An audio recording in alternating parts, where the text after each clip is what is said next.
प्रतिकूलता में कर्तव्य पालन का आदर्श। कमला देवी चट्टोपाध्याय ने जब होश संभाला तो पता चला कि वह विधवा है, समाज की बाल विवाह कुरीति का शिकार है। पर किया क्या जाए, अनचाहे प्रथा प्रचलनों की दहशत जो सब पर थी। सबका एक ही मत था, घर बैठकर जैसे तैसे जिंदगी के दिन गुजार लिए जाएं। उनके पढ़ने की इच्छा व्यक्त करने पर माँ बाप लड़खड़ा गए। उन्हें विश्वास ही नहीं हो रहा था। विश्वास किसी क्षण उभरता भी तो उन्हें अमंगल ही दिखाई देता। कितना निष्ठुर है समाज। विवाहित स्त्रियों को भी मनचले लोग बुरी नज़रों से देखते हैं, तो युवती कन्या की क्या स्थिति होगी। विधवा युवती फिर सुंदर कन्या। पिता को कुछ सूझ नहीं रहा था। परंतु तुम क्यों पढ़ोगी? मैं पढ़कर अपने पैरों पर खड़ा होना चाहती हूँ। कमला का दृढ़ निश्चय सामने आया। लेकिन बेटी, समाज ऐसा नहीं है कि उसमें तुम अपने को कीचड़ के छींटों से बचा सको। आप व्यर्थ आशंका करते हैं पिताजी। फिर परिस्थितियों के सामने घुटने टेक देना समस्या का निदान तो नहीं है। अब मैं रो रो कर शेष जीवन घर पर व्यतीत कर दूं, इससे बेहतर तो यह है कि पुरुषार्थ और परिश्रम करते मर जाऊं। बेटी, जब इतना साहस दिखा रही है तो मैं ही क्यों पीछे कदम हटाऊं।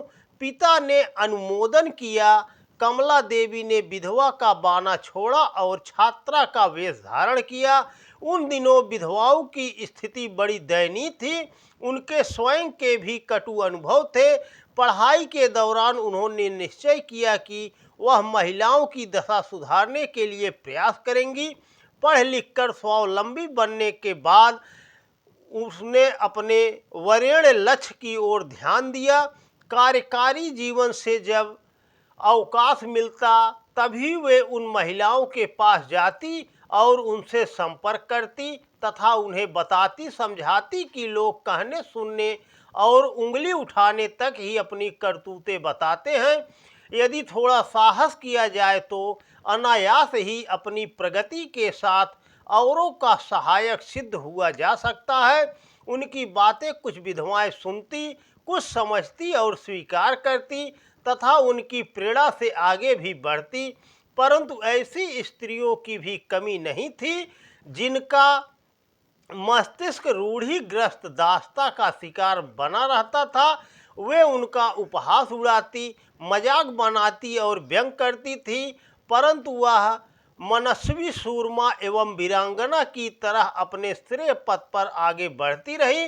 उन्हीं दिनों वह सरोजिनी नायडू के भाई हरींद्रनाथ चट्टोपाध्याय के संपर्क में आई। लक्ष्य की एकता, विचारों में साम्य, जीवन शैली में एक रूपता ने परस्पर एक दूसरे को जीवन साथी बनाने की सोची। विवाह की कसौटी एक ही है।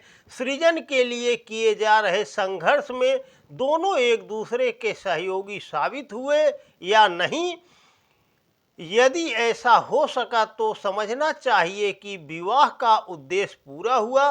बच्चों की फौज खड़ी करना, भोगों के लिए साधन जुटाने में सारा समय खपा देने वालों के लिए एक ही वाक्य है। उन्होंने विवाह का तात्पर्य नहीं समझा। कमला देवी और हरींद्रनाथ दोनों सच्चे अर्थों में लोकसेवी थे। उनका एक ही लक्ष्य था, युग धर्म का निर्वाह। समय की मांग को हर कीमत पर पूरा करने की अदम्य चाह उनके मनों को मथ रही थी। ऐसी स्थिति में उनका कार्यक्षेत्र पहले की अपेक्षा कई गुना बढ़ गया। साथ ही कमला देवी का यह कदम रूढ़िग्रस्त वर्ग के उन लोगों के मुंह पर करारा चाटा था जो यह कहते हैं कि विधुर पुरुष बार बार विवाह कर ले, पर विधवा को इस विषय में सोचने का कुछ भी अधिकार नहीं। उनके इस साहसपूर्ण कदम ने अनेकों के मन में रूढ़ियों को तितर बितर करने का उत्साह जगाया। सारा देश मेरा घर है और सारा समाज अपना परिवार। मेरा घर तो उसका एक छोटा सा अंग मात्र है। स्वर्णिम जीवन को इस छोटे से अंग के लिए खपा डालना अपनी आत्मा के साथ तथा परमात्मा के साथ विश्वासघात है। अपने इस कथन को उन्होंने इतनी गहराई से लिया था कि समृद्धि के बावजूद फटी धोती पहनने तक में उन्हें संकोच नहीं होता था। एक अवसर पर किसी के टोकने पर उन्होंने कहा, वैभव का प्रदर्शन निष्ठुरता का प्रसार है।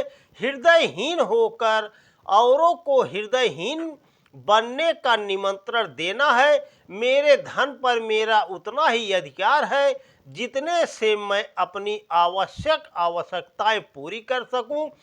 शेष पर समाज एवं राष्ट्र का अधिकार है।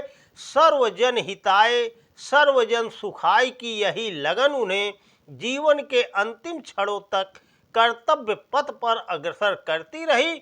इस तरह कमला देवी एवं हरींद्र नाथ दोनों ने एक मिलकर 11 बनने की उक्ति को चरितार्थ किया। अपने जीवन निष्ठा एवं संकल्पों के प्रति अपने प्रति निष्ठुर बनकर। तो दोस्तों नमस्कार, वीडियो पसंद आए तो ज़्यादा से ज़्यादा शेयर करें। जय श्री कृष्णा, राधे राधे।